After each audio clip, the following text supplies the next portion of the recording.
This video is sponsored by Instant Gaming.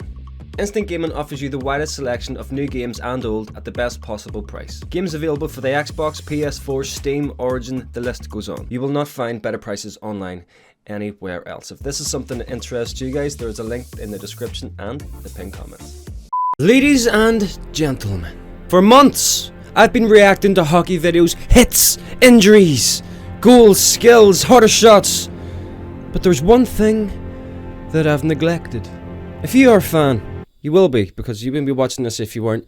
Then I'm sure you are aware that the NHL have provided the internet with the 229-page worth of rules. Booklet, 229 pages of goddamn rules. I'm sure you know every single one of them because everybody in my comments is an expert. But I thought today would be a perfect day. Maybe for you too. Maybe you don't know. Maybe you aren't an expert.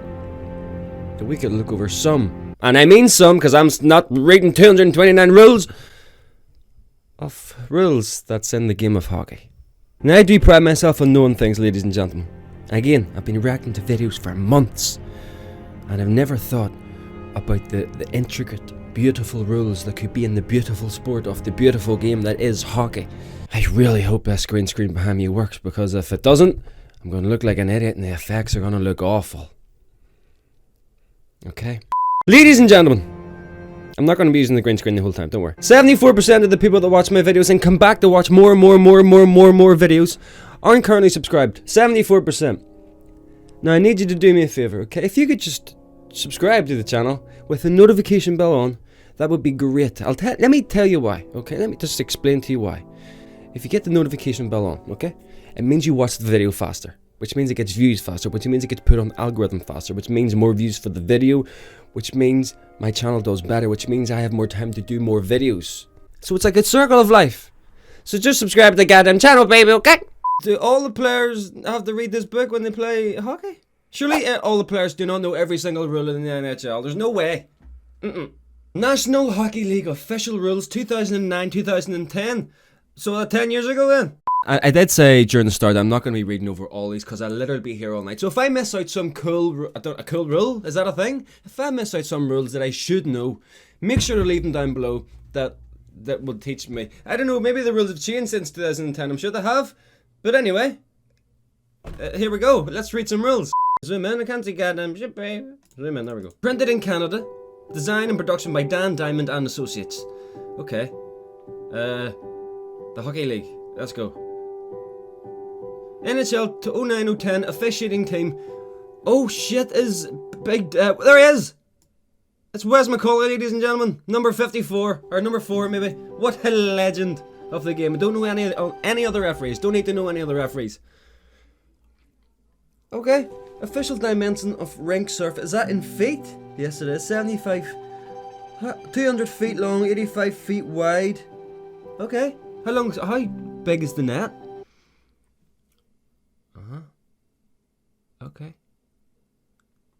Okay. I actually didn't realise it was going to be that big. I've seen hockey rinks in real life, and you guys have said that the ones in Belfast are bigger than the ones in America. But 200 feet seems big. Detail of goal crease. Oh my god, this is a lot. The NHL actually hands out this handbook to people. In the name of God, it's literally giving you, this looks like an IKEA handbook if you want to build some furniture. Doesn't it? I'm just waiting to see the screws. Rink. National Hockey League games shall be played on an ice surface known as the rink. Wow. And must adhere to the dimensions and specifications prescribed by the league and these rules. No ice markings shall be permitted except those provided for under these rules unless express written permission has been obtained from the league. That all seems normal enough. Basically what that's saying is, if you're playing an ice hockey, playing an ice hockey game, it's got to be on an ice hockey rink. The rink shall be surrounded by a wall known as the boards. This seems like it's going to be the most obvious rules ever to be seen. Goalpost. The goalpost shall be kept in position by means of flexible pegs affixed in the... I wondered!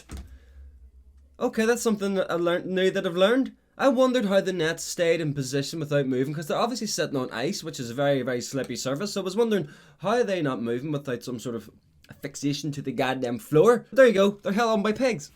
Flexible pegs shall be 10 inches in length and bright lime green in colour. Why lime green though? Who has chosen that and why? Why not orange? Why not any colour? Huh? Each rink must be provided with a siren or other suitable sound device that will sound automatically at the conclusion of each period play. Should the sound device fail to sound automatically when the time expires, the determining factor as to whether or not the period has ended shall be the timing device.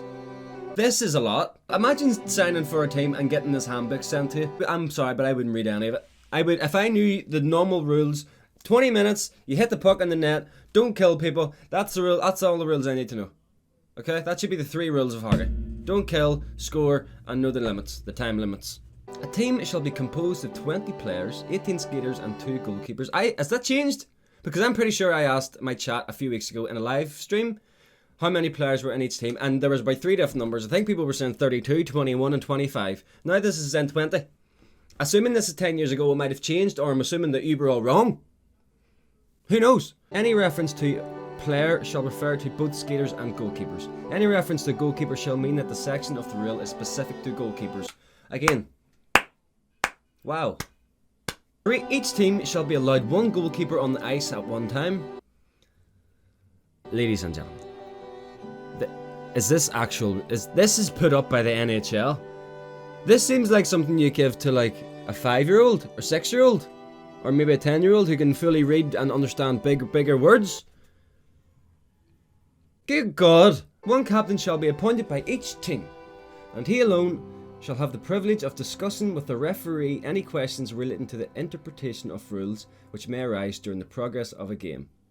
See? Approximately 3 inches in height and in contrasting colour, in a conspicuous position at the front of his sweater. No co-captains are permitted. Either 1 captain and no more than 2 alternate captains, or no captain and no more than 3 alternate captains are permitted. What is this? This is literally a dummy book. This is rules for dummies. The dummy handbook for NHL. Basically what that's saying is the only person who's allowed to do any speaking is the goddamn captain.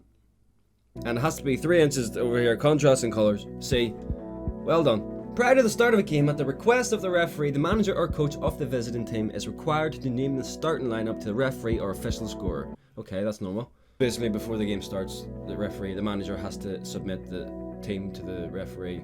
That's normal stuff, okay. When a player is injured or compelled to leave ice during a game, he may retire from the game and be replaced by a substitute, but play must continue without the teams leaving the ice.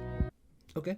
A player who is bleeding or who has visible blood on his equipment or body shall be ruled off the ice at the next stoppage of play. Such players shall not be permitted to return until the bleeding has been stopped or the cut or abrasion covered. It is required that any affected equipment must be properly decontaminated or exchanged. So no blood's allowed. You got any blood on you? You get off. Maximum jersey size is the maximum jersey size. So what happens if we've got a big boy? You're too fat? Is that what they have to be told? You're too big, you're not playing. Go home. What kind of rule is that? The maximum jersey size. That rule should maybe be looked at, ladies and gentlemen. We live in a day and age where everybody gets offended over every little thing, so maybe we need to change a goddamn rule on that one, baby. What is it? With gusset? I don't even know what I'm looking at. Is this inches? Yes, I assume. I don't really know what those numbers mean. I'm going to be completely honest. Is this chest size? This 46? Or what is this? A. Oh, okay. It's all labelled. Okay. But is this inches? I feel like it is. Don't know about that one. Bit sneaky. Again, maximum jersey size for the goalkeeper. No one's allowed to be big. If you're big, you're not allowed to be a player. No one's inserts or additions are to be added to the standard goalkeeper cut jersey as produced by the manufacturer. Modifications at the manufacturer are not allowed unless approved in advance by the league. So if you cut your own wee pocket or something, I don't know, to hide a packet of Skittles, you maybe Maltesers, you ain't allowed. Jesus Christ, there's a lot of flipping rules in this sport, isn't there? Are you allowed to do anything? Player is wearing, for example, an elbow pad that is not covered by his jersey. He shall instruct the player to cover up the pad, and a second violation by the same player would result in a minor penalty being assessed. So you're not allowed to wear a goddamn elbow pad unless it's covered.